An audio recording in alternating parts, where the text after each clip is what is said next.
Finally അങ്ങനെ നല്ലൊരു വാർത്തയായിട്ട് രാവിലെ കേട്ടത്. കേരളത്തിലുള്ള എല്ലാ ജനങ്ങളും ആഗ്രഹിച്ച ഒരേ ഒരു കാര്യം, ഷിംജിതയ്ക്ക് തൂക്കുകയർ. അവളിപ്പോ തൂക്കുകയർ കാത്തു കിടക്കുകയാണ്. ഈ പാതിരാത്രി വക്കീലാണ് വന്നിരിക്കുന്നത് ഒരു സന്തോഷ വാർത്ത പറയാനാണ്.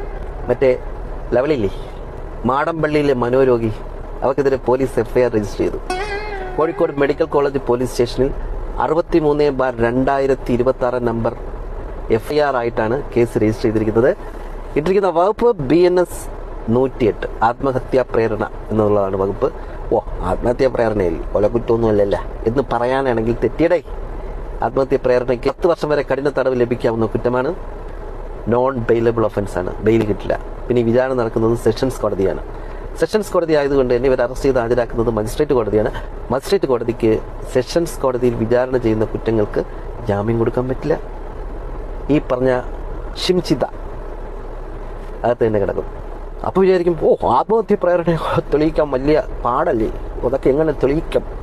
എൻ്റെ പൊന്നു മക്കളെ, പോലീസ് വിചാരിച്ച എല്ലാ കേസും പുല്ലുപോലെ തെളിയിക്കാൻ പറ്റും. ആത്മാർത്ഥമായിട്ട് വിചാരിക്കണം.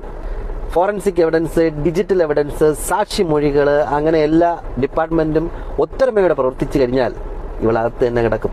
പിന്നെ നമ്മളൊക്കെ ഇല്ലേ, അനീതി കാണുമ്പോൾ ഇടപെടുന്ന നമ്മളെപ്പോലുള്ള നല്ല ചങ്കുകളില്ലേ, അവരൊക്കെ ഉണ്ടെങ്കിൽ തീർച്ചയായിട്ടും അവർക്ക് ശിക്ഷ ഉറപ്പാണ്.